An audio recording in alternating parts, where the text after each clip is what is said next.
Thank you very much for that kind introduction. Thanks all for coming out to hear me talk. The subject I want to talk about is the causes and consequences of the Ukraine crisis, which of course has been in the news in a really big way since February 2014. And indeed, there was a big story on the civil war in eastern Ukraine in the newspapers this morning. The outline I'd like to follow is I'd just like to make a number of preliminary comments to give you some background on this crisis. Then I'd like to give you my thinking on what caused the crisis. Then tell you why I think the conventional wisdom is wrong. Talk a little bit about the West's response so far to the crisis, which is just, in my opinion, making a bad situation worse. And tell you what I think should be done. And then finally wrap up with some discussion of the consequences. So let me start with some preliminary comments. First, with regard to America's core strategic interests. For me, core strategic interests are areas of the world where you're willing to fight and die. And in my opinion, outside of the Western Hemisphere, which is of enormous strategic importance to us, there are only three areas of the world that really matter. One is Europe, two is Northeast Asia, and three is the Persian Gulf. And it's very important to understand that since this country got its independence in 1783, Europe has been the most important area of the world. Even though the Japanese attacked us at Pearl Harbor, we had a Europe first policy going into the war, and we had a Europe first policy throughout the war. And it's in large part because the great powers in Europe are more important than the great powers in Northeast Asia over time.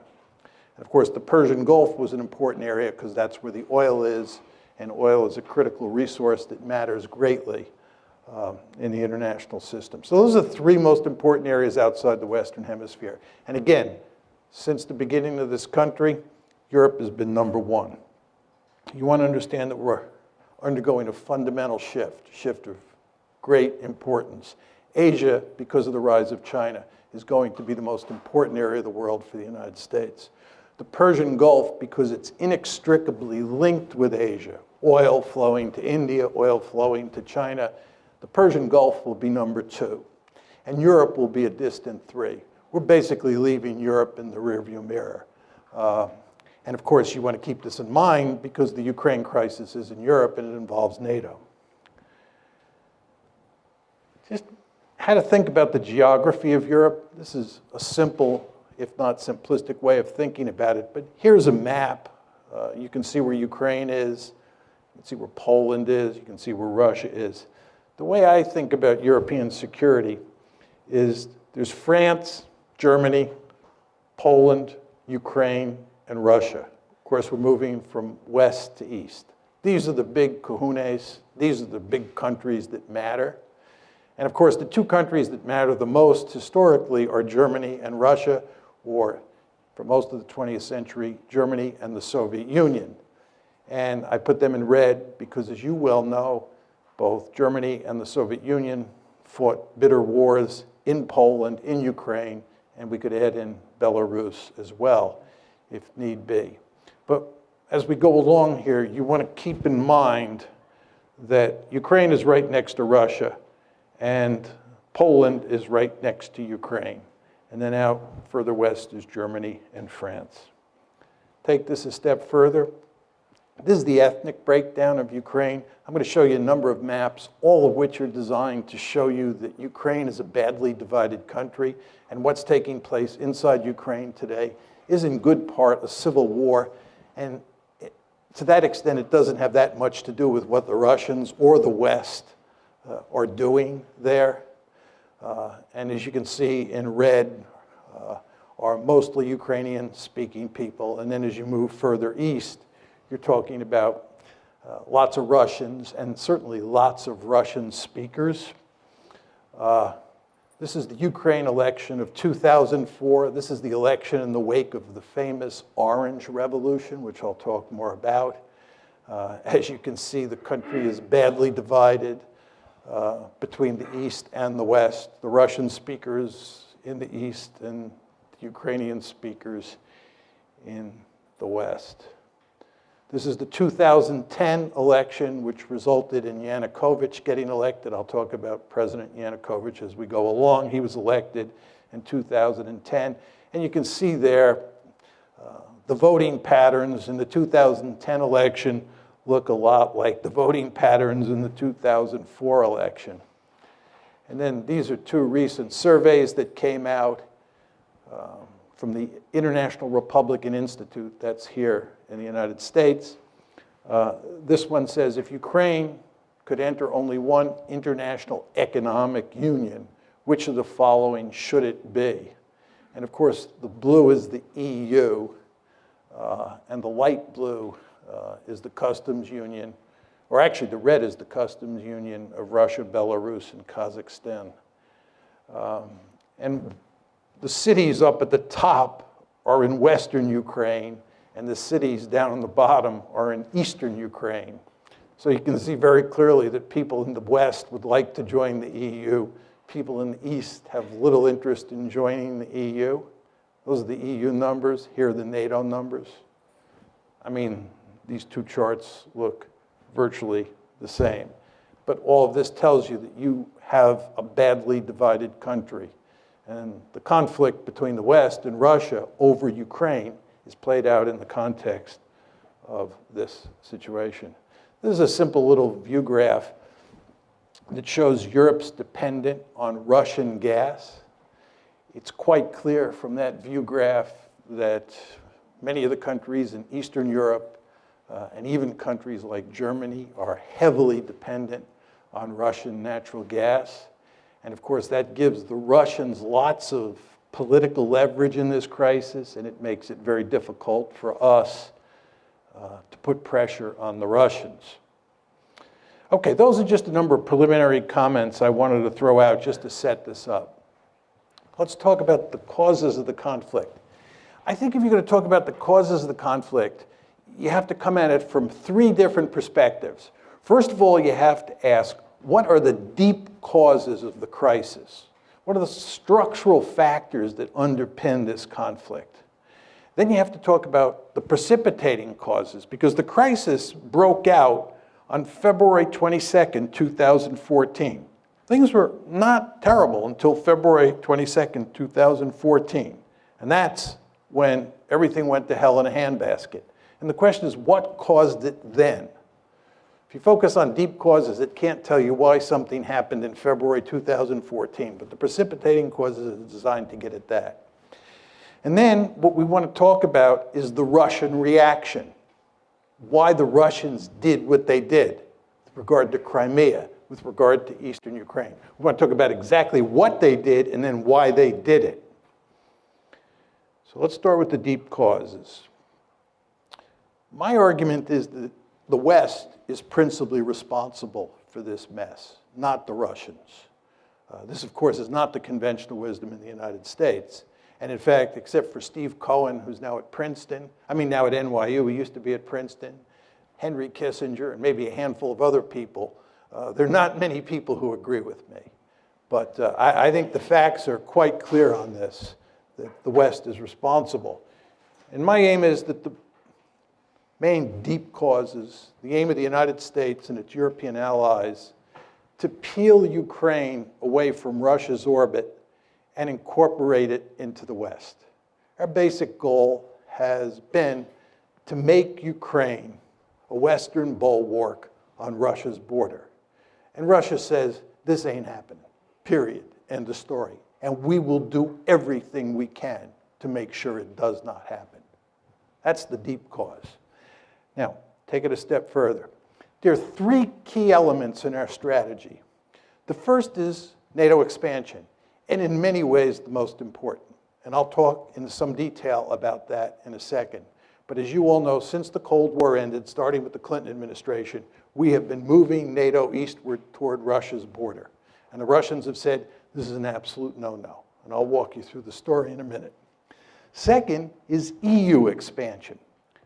EU expansion is all about integrating Ukraine economically into the West, the way we are in the process of integrating Poland, the Czech Republic, Slovakia, the Baltic states into the West. And of course, we're doing that with NATO as well.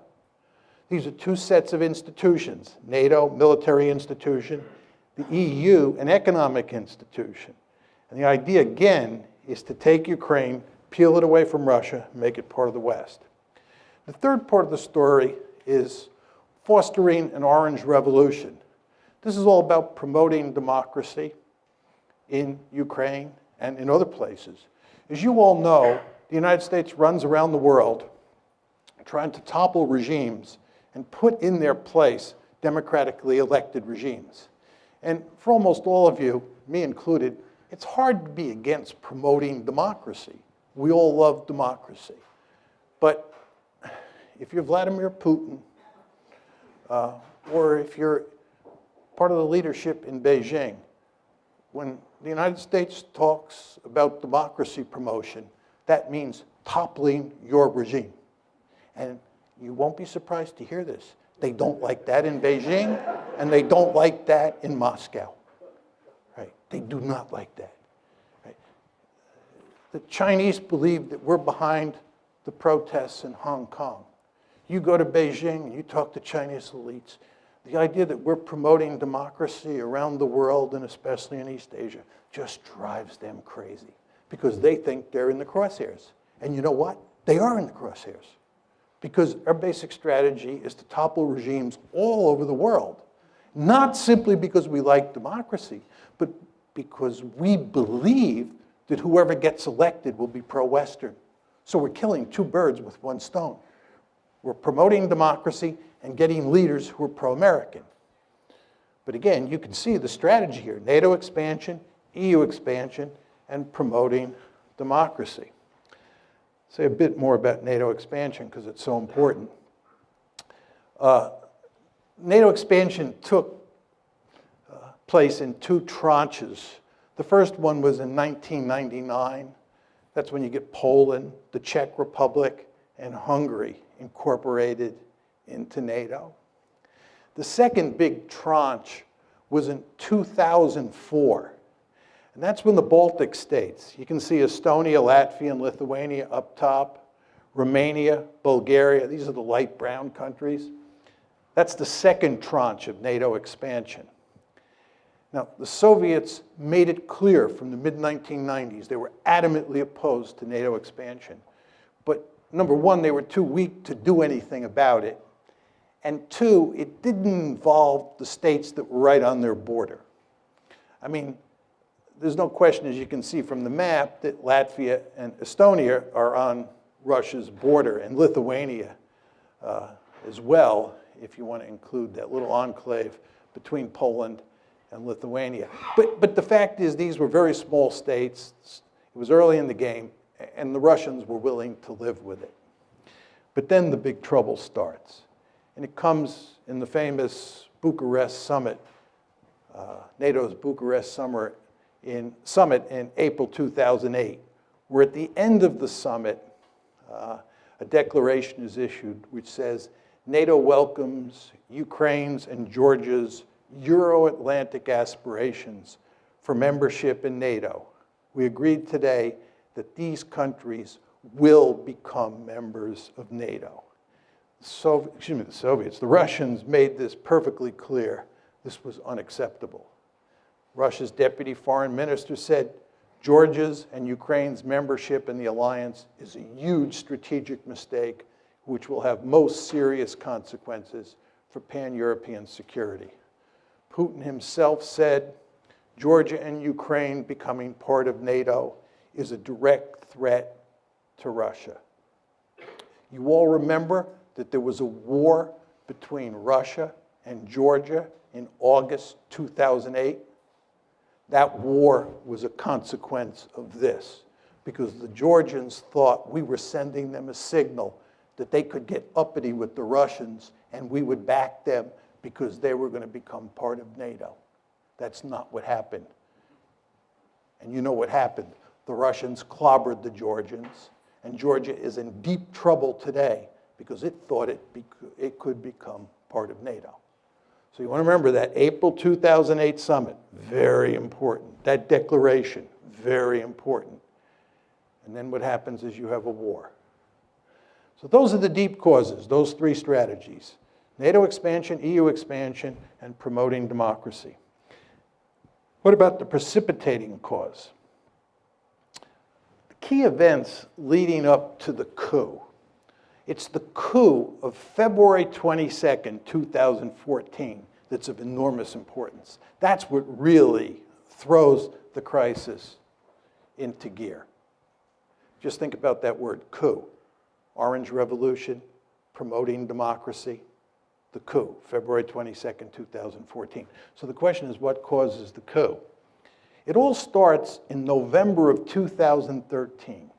At that point, Yanukovych, President Yanukovych, who's the head of Ukraine, is negotiating with the EU to form an association agreement that brings the EU and Ukraine much closer together. It's a step in the direction of incorporating Ukraine into the European Union, or to put it in slightly different terms, incorporating Ukraine into the West.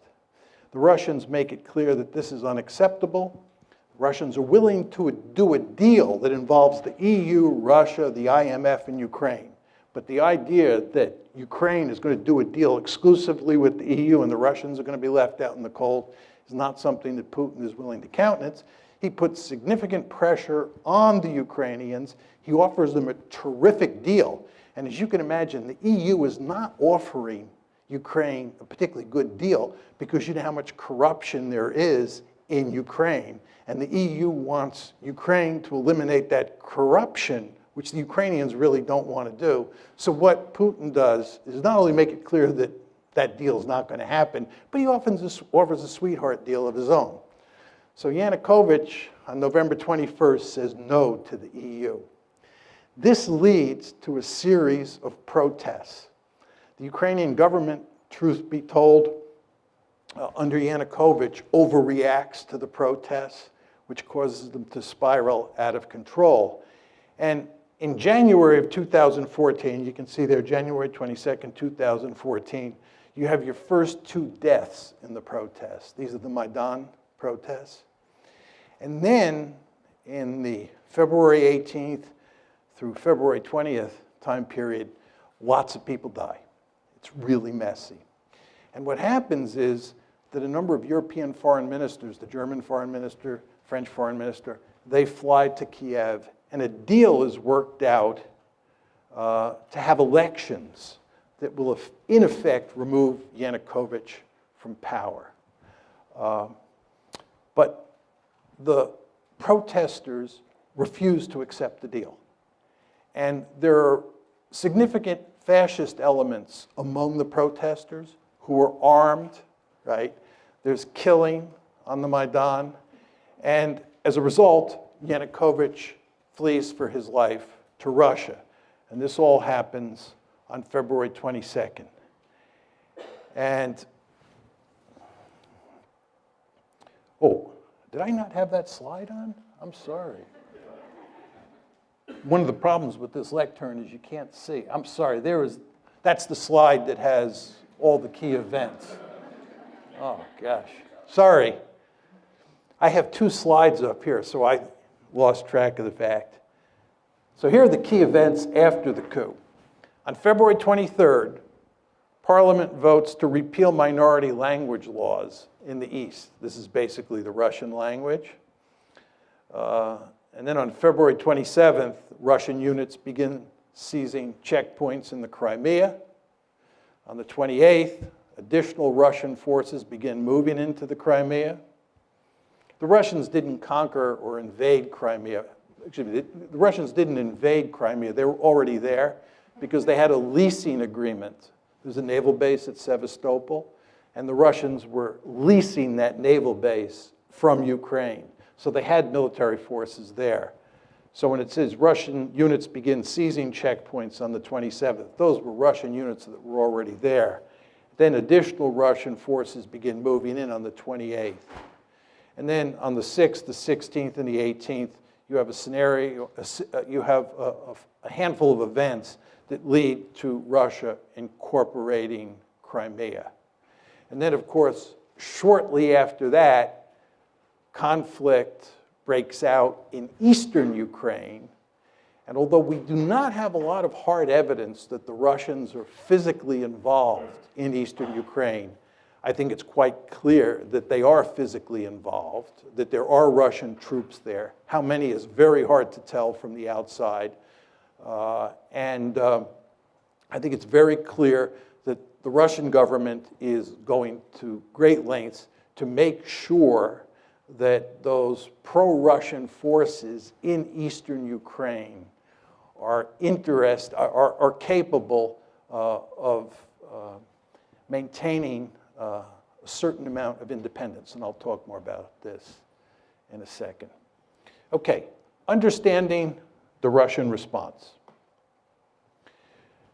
What is the Russian response? Two parts. First is they took Crimea and they're not giving it back. Crimea is gone. Second is what they're doing is not trying to conquer Ukraine. There are many people who say the Russians are going to go on a rampage, they're going to try and reestablish the Soviet Union or a greater Russia, and so forth and so on.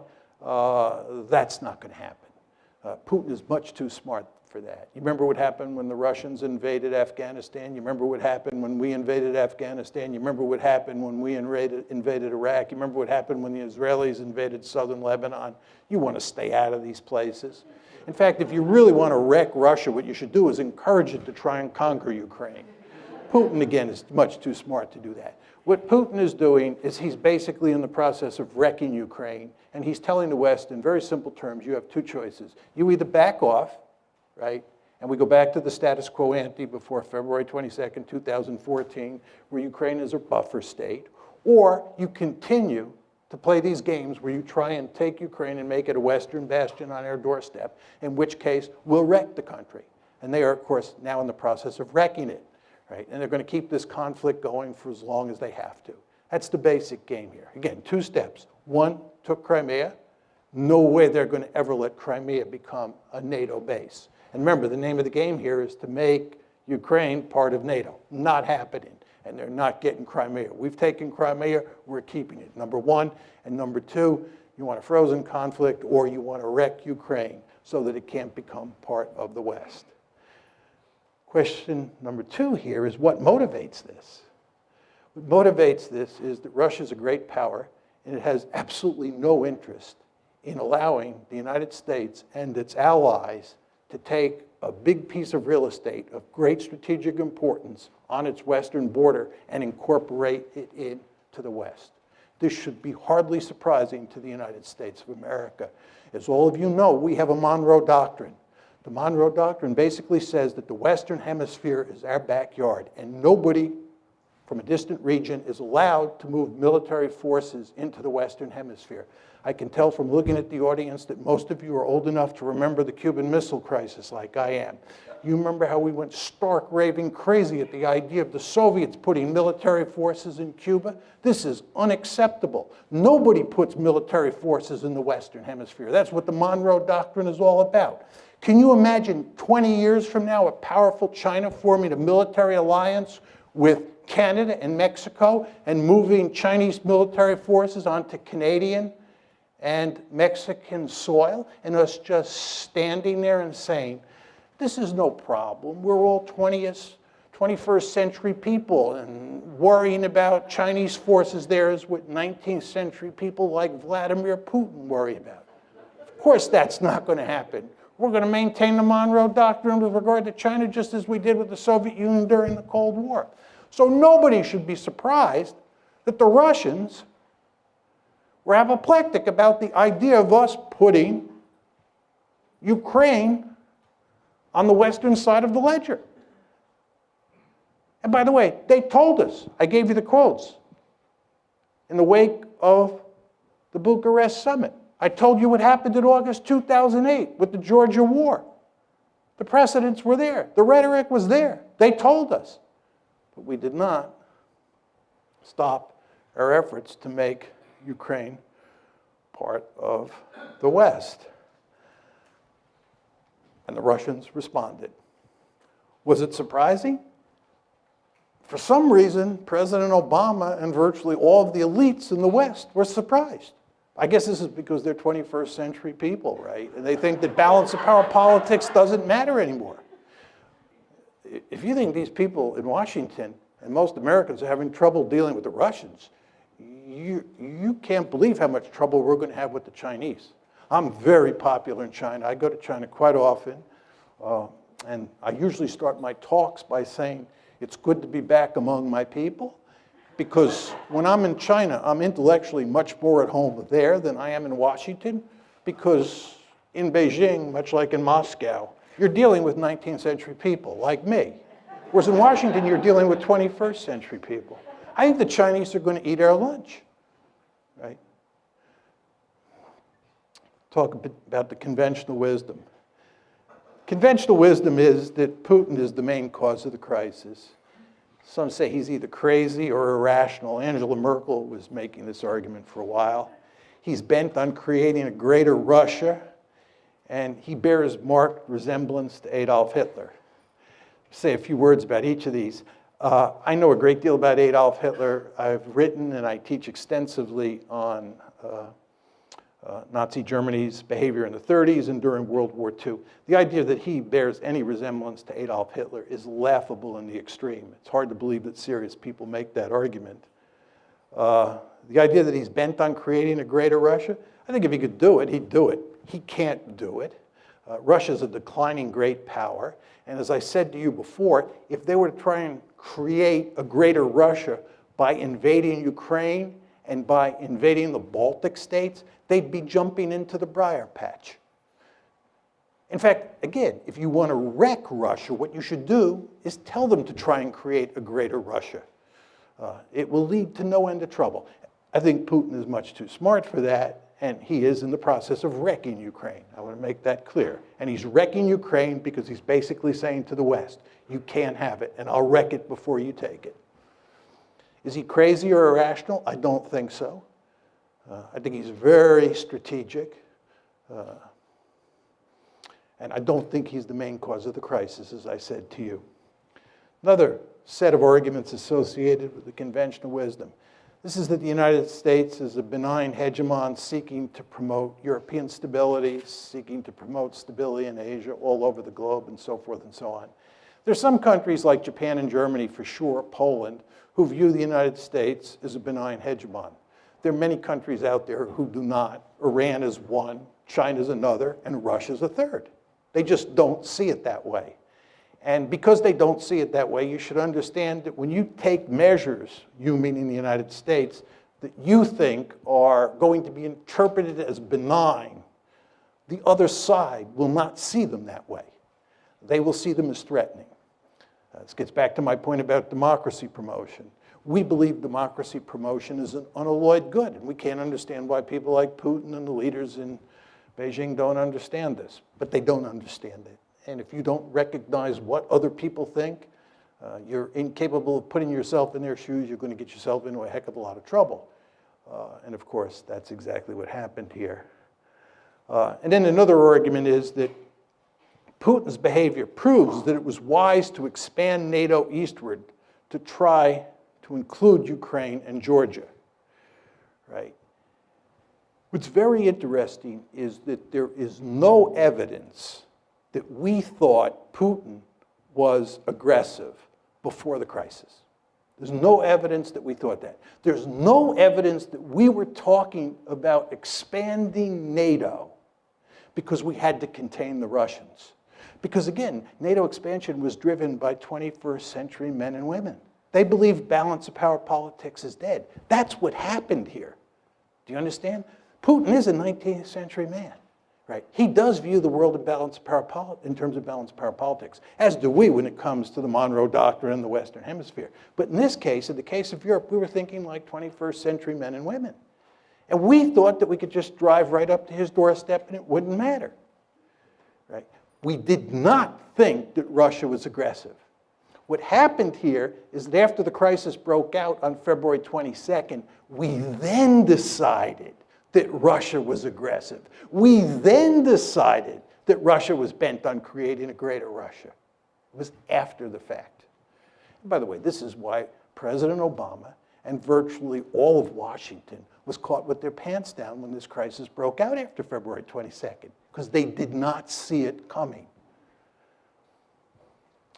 Talk a little bit about our response.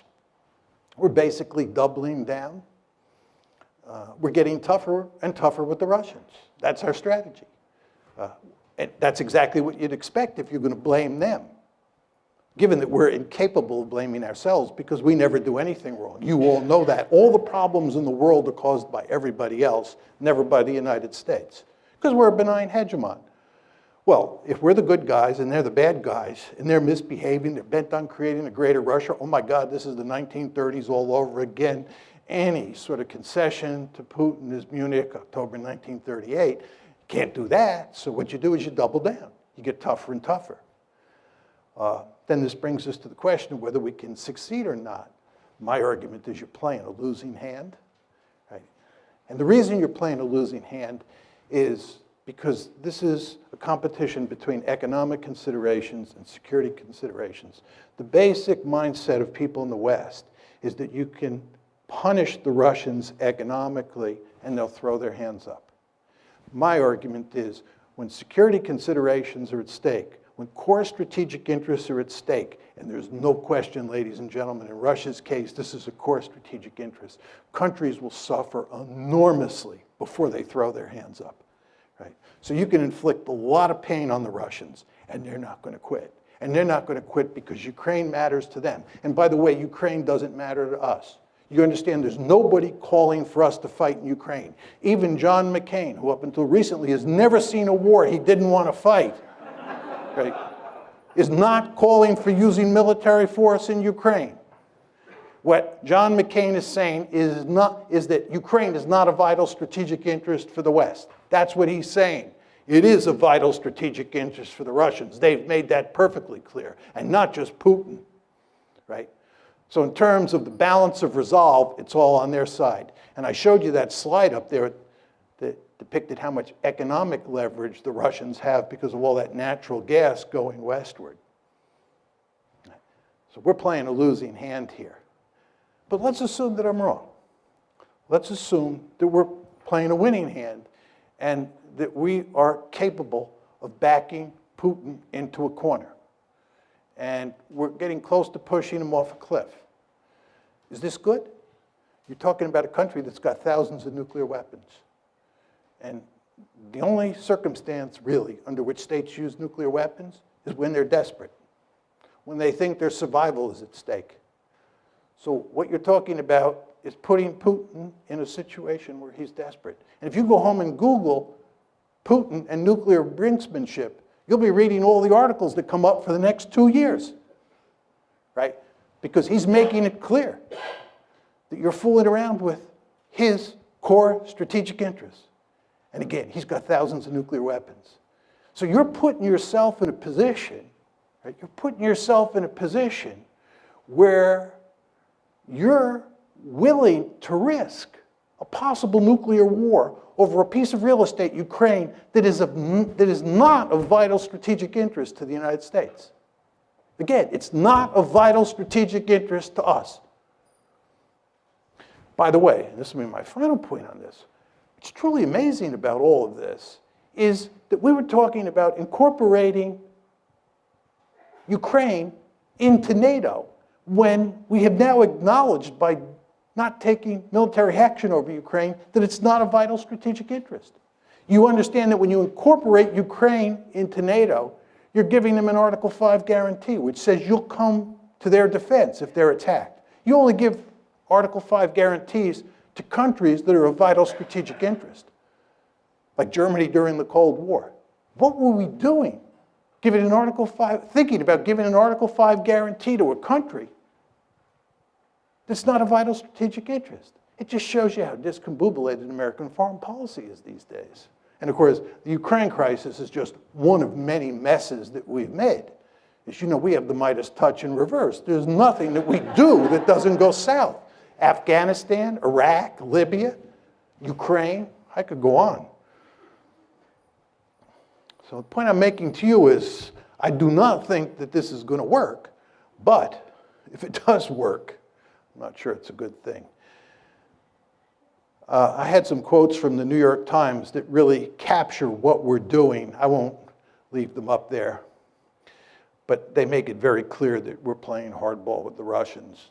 This was the Times piece last year that gave a good synoptic version of the Obama administration's thinking on how to deal with this crisis. Now, what should be done? My view is we should create a neutral Ukraine, which is a buffer state between NATO and Russia. Basically, what I'm talking about is going back to the status quo ante, before we got this foolish idea in our head that we could peel Ukraine away from Russia and make it part of NATO, make it part of the EU, make it more generally part of the West. We should work to create a situation where Ukraine is neutral, and it's a buffer state. Just to go back to my simple or simplistic graphic, depending on your views, right? This is how I think about European security. This is what you want. You want NATO to include France, Germany, and Poland. You want Ukraine as a buffer state, and then you want Russia on the eastern flank of that border state. And this is not what you want. You do not want a divided Ukraine where Western Ukraine is in NATO, Eastern Ukraine is in Russia, and the Russians and the Americans, who hate each other at that point, are eyeball to eyeball on the Dnieper River. Not a good idea. How do you get to this end? Very simple. Explicitly abandon NATO expansion. By the way, NATO expansion is dead. I've talked to countless policymakers who say this. It's dead. But what we have to do is explicitly abandon it. Say it is not happening. We have to fashion an economic rescue plan for Ukraine that includes Russia, the IMF, and the EU. This, of course, is what Putin wanted to do in 2013, and the EU said no, foolishly. We want to go to great lengths to guarantee minority rights, especially language rights in Ukraine. This gets back to those maps that I was putting up that show that this is in very important ways a civil war, and what we have to do is dampen down the conflict inside Ukraine. We have to give the people in eastern Ukraine a lot of autonomy, and we definitely have to protect minority rights. Are we going to do any of this? No. And I'll talk more about that in a second. Consequences, and this is my last slide. Will there be a new Cold War? No. Russia is not the Soviet Union, and as I said to you before, we have a potential peer competitor on the horizon who could be of proportions we've never seen before. The Chinese threat, once it materializes, is going to be something like we've never seen. We're going to have our hands full in Asia. Europe is not going to matter, and Russia is going to be with us. The balancing coalition against China is going to be South Korea, Japan, Vietnam, Taiwan, Singapore, India, and Russia. The Russians will be with us. And that's another reason this whole policy is so stupid, right? What we're effectively doing is driving the Russians into the arms of the Chinese. There's a great strategy. We need the Russians on Iran. We need the Russians on Iran. We drive the Russians closer to the Iranians. You saw where they just sold the Iranians S-300 anti-aircraft missiles. We need the Russians on Syria. We need the Russians on all sorts of issues. We don't need to have a fight with the Russians now. We're not going to have a Cold War. Will the United States still pivot to Asia? Yes. All we need is one big crisis out there. It's coming, probably in the South China Sea sooner rather than later, if you've been reading the newspapers. And once that happens, we will focus laser-like on Asia, because that's a peer competitor. Russia is not a peer competitor. What are the implications for NATO? This gets back to the previous question.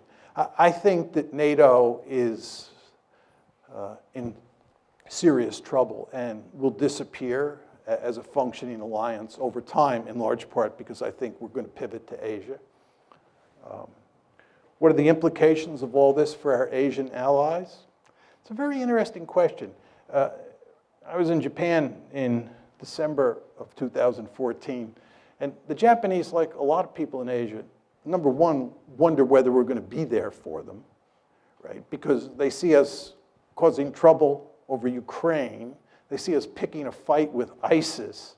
And they say if the United States is fighting ISIS, dealing with the Russians over Ukraine, are they going to be able to pivot to Asia? And then furthermore, they say, even if the United States does pivot, can we trust them? If you look at how this gang operates in Washington, it does look like the gang that can't shoot straight. Do we want to depend on them? If you're Japanese and you're depending on the American security umbrella, especially the American nuclear umbrella, don't you scratch your head and say, can I rely on Washington in a crunch with the Chinese over the Senkaku or Diao Islands? Not clear. So I think this has not been good for our relations with our Asian allies. What are the implications for Iran and Syria? As I said before, remains to be seen. We need the Russians on Iran. We need the Russians on Syria. And you take a stick and you poke the Russians in the eye, and you continue to poke them in the eye, they're going to look for ways to retaliate. And I wouldn't be surprised if somewhere down the road they don't play ball with us on Iran. We don't get a deal with the Iranians. Be interesting to see what the Russians then do. See if they're interested in maintaining a sanctions regime. And Syria is a total mess, as you know, and if there's any hope of resolving that, the Russians are going to have to be involved. And again, it's going to be hard to get a lot of cooperation, given what's going on over Ukraine. Is Crimea lost to Russia for good? Yep, it's gone. What are the implications for Ukraine? And this is in many ways the most important part of my talk, and I'll just take 2 or 3 minutes, then we can go to Q&A.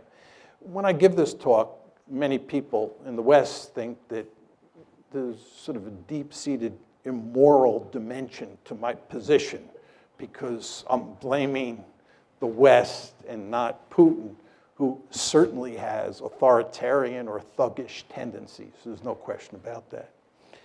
But I actually think that what's going on here is that the West is leading Ukraine down the primrose path. And the end result is that Ukraine is going to get wrecked. And I believe that the policy that I'm advocating, which is neutralizing Ukraine and then building it up economically and getting it out of the competition between Russia on one side and NATO on the other side, is the best thing that could happen to the Ukrainians. What we're doing is encouraging the Ukrainians to play tough with the Russians. We're encouraging the Ukrainians to think that they will ultimately become part of the West because we will ultimately defeat Putin and we will ultimately get our way. Time is on our side. And of course, the Ukrainians are playing along with this. And the Ukrainians are almost completely unwilling to compromise with the Russians and instead want to pursue a hardline policy. Well, as I said to you before, if they do that, the end result is that their country is going to be wrecked. And what we're doing is, in effect, encouraging that outcome. I think it would make much more sense for us to work to create a neutral Ukraine. It would be in our interest to bury this crisis as quickly as possible. It certainly would be in Russia's interest to do so. And most importantly, it would be in Ukraine's interest to put an end to the crisis. Thank you.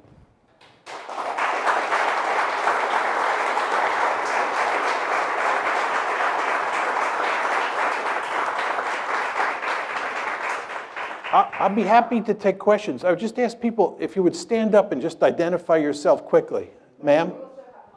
Oh, you have it. Why don't we get this woman right here with the peach-colored coat on? They have a microphone? They have a microphone for you. And there stood Hans Morgenthau right before you, for those of us who knew. Okay, so many questions and points.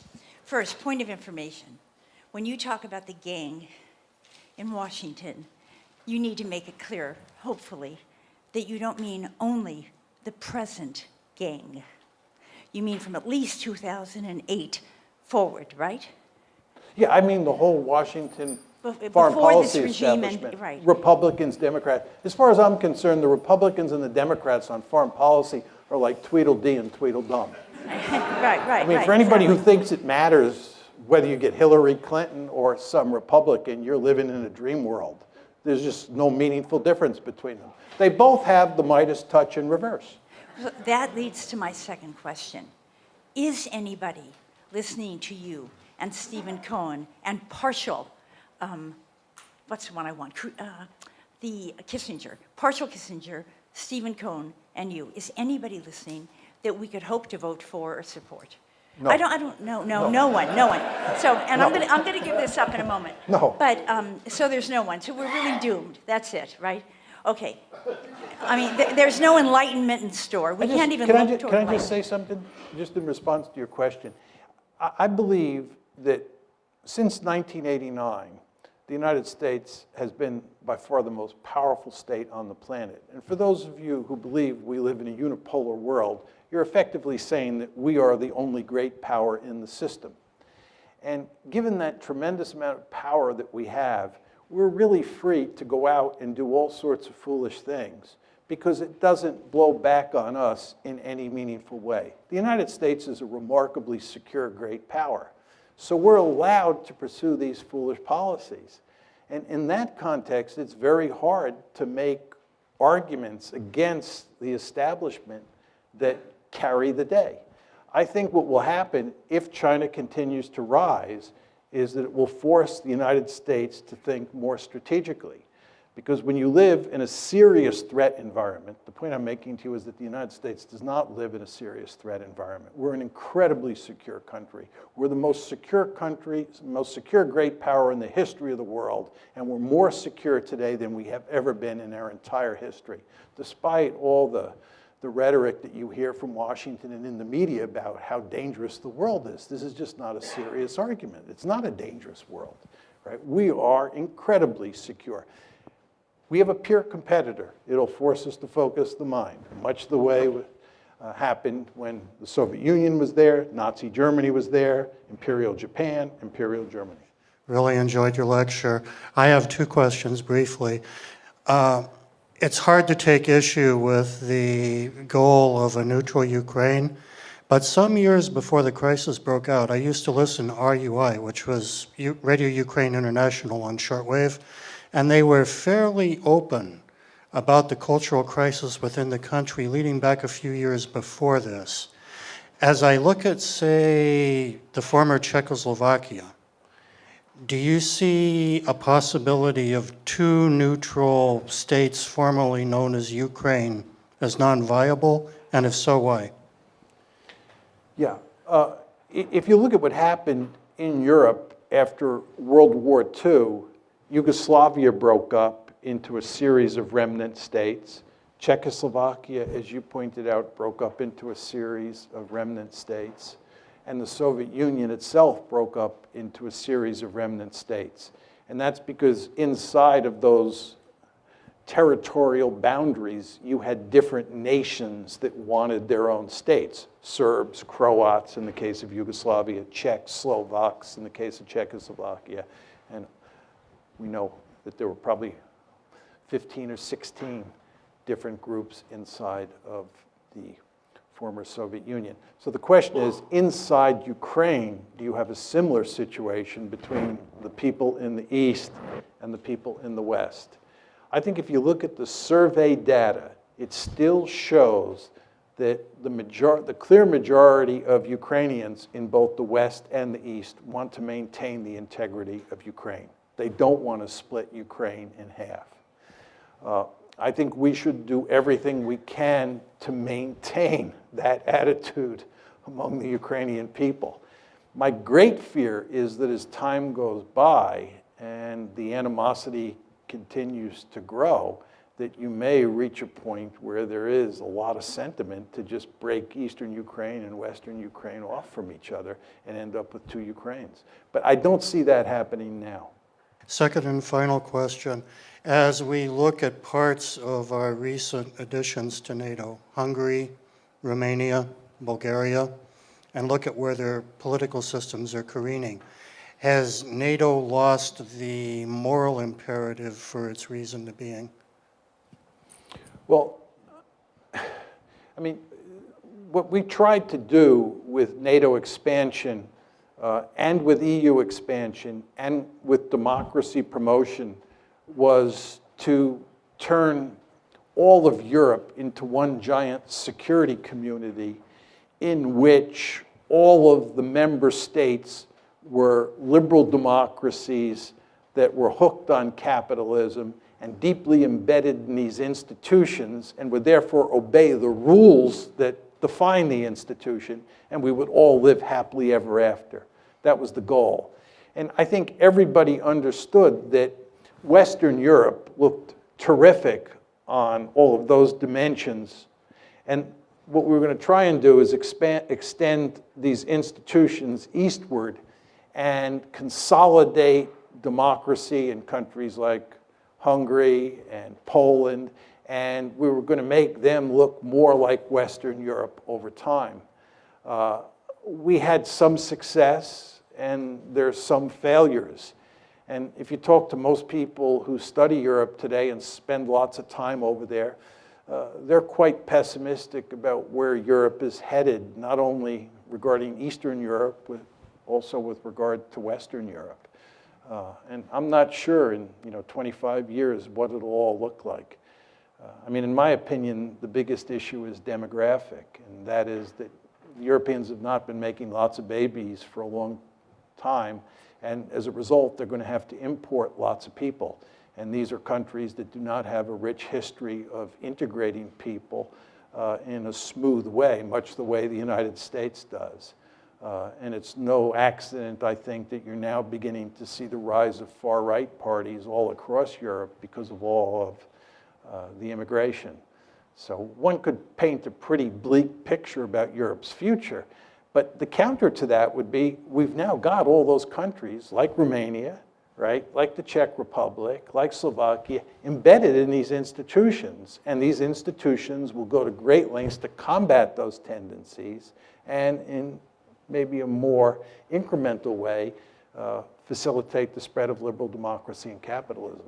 We'll see whether that happens or not. But people today are nowhere near as optimistic as they were in the early 1990s, when it looked like we had the wind at our back and everything was going to play out over time in favor of the West, and especially in favor of the United States. You all remember Frank Fukuyama's very famous piece, The End of History, right, which I think reflected that optimism when the Soviet Union was losing the Cold War and about to collapse. But times have changed.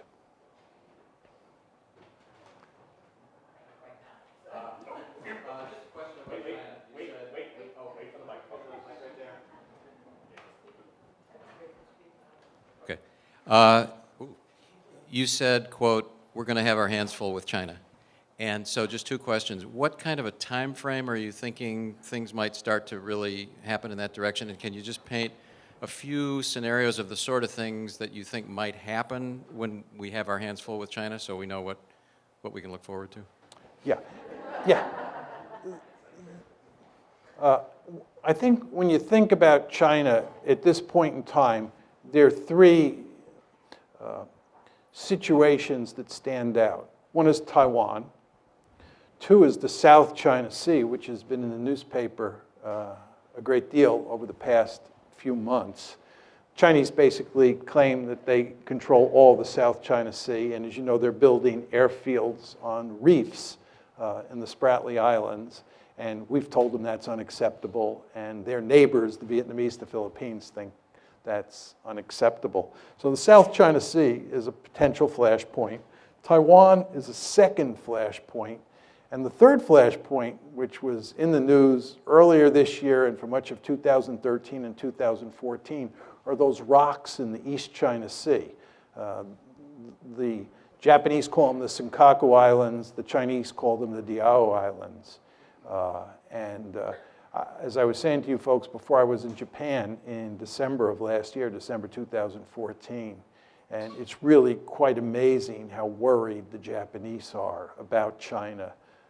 And part of it is sort of for realpolitik reasons, but it's also because the Chinese say those islands, which the Japanese consider to be sacred territory, really belong to China. And the Japanese are greatly fearful that as China gets more powerful, it'll take those islands. So those are the three main flashpoints at the time. There are other possible scenarios that we worry about. The Korean Peninsula is one, because the Chinese are allied with the North Koreans. We're allied with the South Koreans. China and India, they have a border conflict. So we go on and on. But those are the big three. Now, your question about the time frame is an excellent one. I used to say that it'll take another 10, 15 years before China becomes powerful enough for this problem to manifest itself. I'm not sure about that. I think it's possible. It's not likely. I'm choosing my words carefully. I think it's possible that you could have a conflict involving the United States and China over the South China Sea or over the Senkaku/Diaoyu Islands in the next year or so. I mean, those problems are on the front burner, and it's basically a zero-sum game. I mean, either the Chinese own the Senkaku-Diaoyu Islands or the Japanese do. So we could have trouble out there much sooner than I have anticipated up to now. You talked about this from the point of view of logical international relations. What do you think of the internal pressures on these countries? Putin has a historically restive population, highly nationalistic, and in major economic troubles now, he may be responding to pressure from his own population to deal with this. On a smaller scale, we see Netanyahu responding to his population, settlers and so on, and disrupting part of the Middle East. Do you see that happening here with the radical right, say, and the neocons influencing Washington policy? I think just with regard to the United States and the neoconservatives, I think the neoconservatives have been one of the principal driving forces behind America's foolish foreign policy since 2001.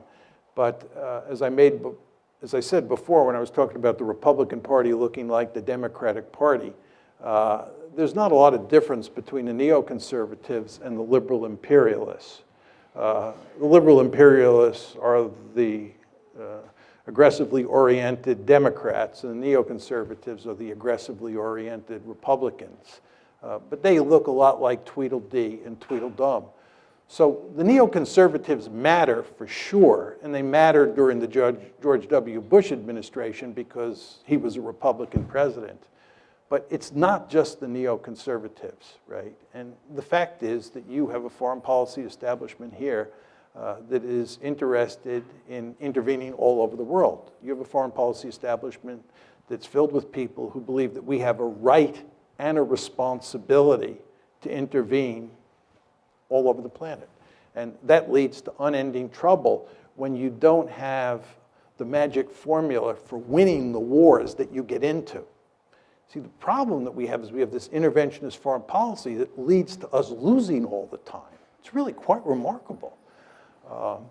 But just with regard to your point about ideology, I think you do not want to underestimate how important nationalism is, both in the Chinese context and in the Russian context. You were alluding to the Russian case, but let me just say a few words about the Chinese case. And this is why, getting back to this gentleman's previous question, I worry so much now about Japan and China getting into a shooting war over the rocks in the East China Sea. The problem that the Chinese face is that communism, which is the governing ideology, no longer has much legitimacy. And they've had to find a substitute ideology. And by almost all accounts, the substitute ideology is nationalism. Right? And at the core of Chinese nationalism is what's known as the century of national humiliation. Chinese nationalism emphasizes that between roughly 1850 and 1950, that 100-year period, China was humiliated. And it was humiliated by the European great powers, the United States with the open door policy, and especially by Japan. And the Chinese are really just angry about this.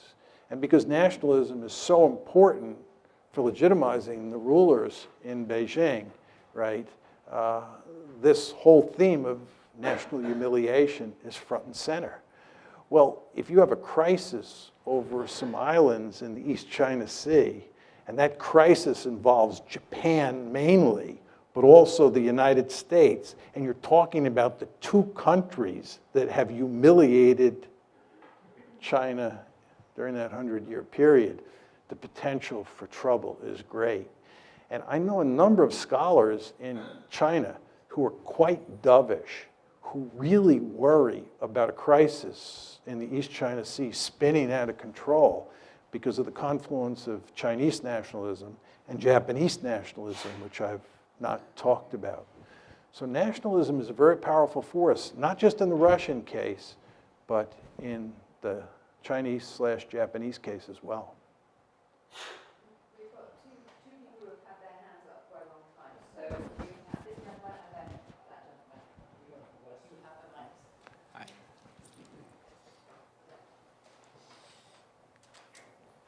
Hi, I'm Adam Chekhov. Actually, I just graduated last year, and Could you talk a little louder? sorry.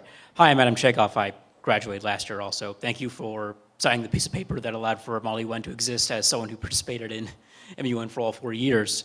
But two questions. One, this is pretty quick. You talked about like Russia offered Ukraine a deal involving Russia, the EU, the IMF, Ukraine. Can you like lay out the specific terms of that deal? And In 2013. yeah, 2013 when they offered them the deal.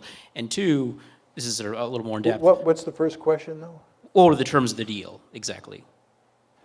I'm not The sure. terms of the deal Russia You want me offered to the outline Ukraine. the terms of the deal? Yes, if I don't know, I honestly don't know what the terms of the deal were. okay. Well, then we'll just skip that one. But okay, I guess the impression that I've had is that like you do have several.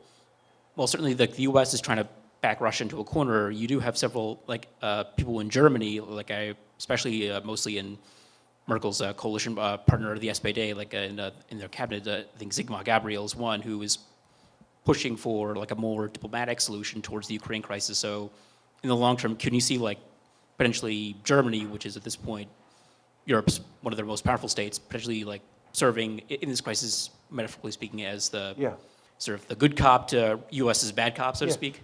Yeah, this is a great question. As you all know, Germany is the most powerful country in Europe. And I showed you the map where I told you that Germany and Russia were of enormous importance for thinking about Ukraine. So the question is, how do the Germans think about this? Initially, when the crisis first began, after the February 22nd coup, I thought the Germans would prevail on the Americans to behave smartly and to slowly but steadily just back off and work out some sort of deal. Very importantly, remember I told you about the famous April 2008 Bucharest conference, and I told you what was said in the final declaration, that Ukraine and Georgia would become part of NATO? It's very important to understand that the reason that we did not take concrete steps during the Bucharest crisis to move to include Ukraine and Georgia was because of German and French, but mainly German resistance. Angela Merkel said, bringing Ukraine and Georgia into NATO is a prescription for disaster. The United States, though, prevailed on getting that statement in the final declaration that I read to you. So based on that, I thought the Germans would play a key role in tamping down American enthusiasm for doubling down. I proved to be wrong. And if anything, Angela Merkel has been a bit more aggressive towards the Russians than President Obama has. It's really quite striking. And therefore, I don't hold out much hope for the Germans. One final point I would make about this, I've actually spoken on this subject in Germany. In early March, I was in Germany, I was in Frankfurt, and then I was in Berlin, talking to different groups. And my view of the Germans is that as a consequence of World War II, the Germans don't want to be out front on any issue. the Germans, to put it rather crudely, are afraid to look at themselves in the mirror, right? And the idea of them taking the lead, it horrifies them across the entire political spectrum. So my message to the Germans when I talked to them was they should be more bolshy when they talk to the Americans. They should tell the Americans more emphatically that they're wrong and we should be doing this instead of that. And that line of argument gets remarkably little traction because, again, the Germans just, they don't want to get too far out front on this. So I don't see much hope that things will change. Final point I'd make on this, what I find very striking about this whole situation, as I was saying before, I think, you know, Steve Cohen, Henry Kissinger, me, and there are a handful of other people, my friend Steve Walt, who've kind of been arguing the position that I laid out for you here today, but we are definitely in the minority, a tiny minority.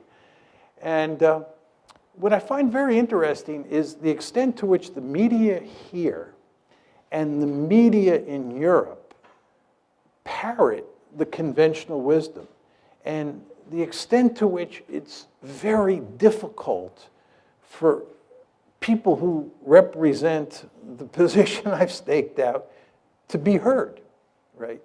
So in Europe, you have this situation, it's especially true in Germany. I don't read German, but just talking to people when I was there about, you know, how the media is dealing with this, the conventional wisdom that I laid out for you is omnipresent in the media. And that makes it very hard to turn this one around. So I'm not optimistic that there's any chance this is going to change, our policy is going to change, which I think is a tragedy, as I said before. And also, it contradicts my earlier enthusiasm about Angela Merkel, which is what you were getting at. Actually, my question is about, oh, I'm sorry. I'm Nell Smith, class of 85, college. Hey, Julius. See you later. About the Bucharest directly, I have a friend that was teaching in Russia this summer and said that people were just, and for those, I speak Russian and been to Soviet Union and then post, I mean, suddenly it's not, you're no longer a rock star now, apparently, if you're American and you're on the streets of Moscow, like we're used to, people my age. She said people were coming up to her saying, what are you doing? Why you and the Germans have caused all of this? You got all these rebels in Ukraine, you organized them secretly in Kiev. And it was kind of, but now listening to you, it's like, that's actually not that far off, it sounds like. I mean, we didn't organize them, but basically we kind of told them, yeah, go ahead, because we're going to help you, right? Is that, yeah. Okay. Well, let me make a couple points, very important points. With regard to my response to the gentleman who's directly behind you about nationalism, this is Russian nationalism coming to the fore. And a lot of what you see in the American case is American nationalism coming to the fore. You've all heard the famous saying or infamous saying, my country, right or wrong, right? And there are just all sorts of Russians, you know, who are furious at the West and they're rallying around Putin. One of the reasons that many people think that Putin started this whole thing was because it so improved his standings in the polls or with the Russian public because people behaved the way you said. So people said he started this crisis for that reason. But my point to you is we should be hardly surprised. And this gets back to the China-Japan example. You know, and this is a very scary dimension to a lot of these conflicts. But I just want to say one other thing. I've done all the research for a book on the German killing machine in World War II. I know a great deal about who the Germans killed, how they killed them, and so forth and so on. Some of you here have probably taken my course, War on the Nation State, where I talk about the origins of the Holocaust, the origins of the war on the Eastern Front, killing of Soviet POWs, and so forth and so on. But my estimate is that Hitler murdered, this is not killed in combat, Hitler murdered 22 million people. And if you look at how that war played itself out in places like Ukraine, there were people in Ukraine who sided with the Germans, and the vast majority of people, of course, fought against the Germans. But the consequences of that war are inextricably bound up with what's going on now. And the mere fact that there are, some reasonably small number, but nevertheless some fascists, real fascists, involved in Kiev, just spooks the Russians like you would not believe, right? And a lot of those fascists and people on the far right hate the Soviet Union for all the obvious reasons, see the Soviet Union / Russia as largely responsible for all the killings that took place in Ukraine on the part of the Soviet Union, not the Germans, right? War history coming in. So what's going on inside Ukraine is inextricably bound up with World War II. And then the point that I tried to make to you, although I didn't develop it at length, is that NATO, which is a Cold War institution, right, is inextricably bound up with the Cold War. And from a Russian point of view, this military alliance moving up to its doorstep, which was a mortal foe for 45 years, is going to spook you. And if you have a coup in Kiev and some of the people who come to power have fascist tendencies or are fascists, however you want to define that term, it's going to have really huge consequences, right? So this is an incredibly messy situation. And in the context of all this, what we've done is doubled down. And we do not pay much attention to history because it was not a history that concerned us in any meaningful way, because it was on the eastern half of the European continent. But the potential for trouble here is just very, very great. One more? No more. I can't take any more questions, so you'll have to ask me afterwards. I'll answer your question afterwards. Mike told me that.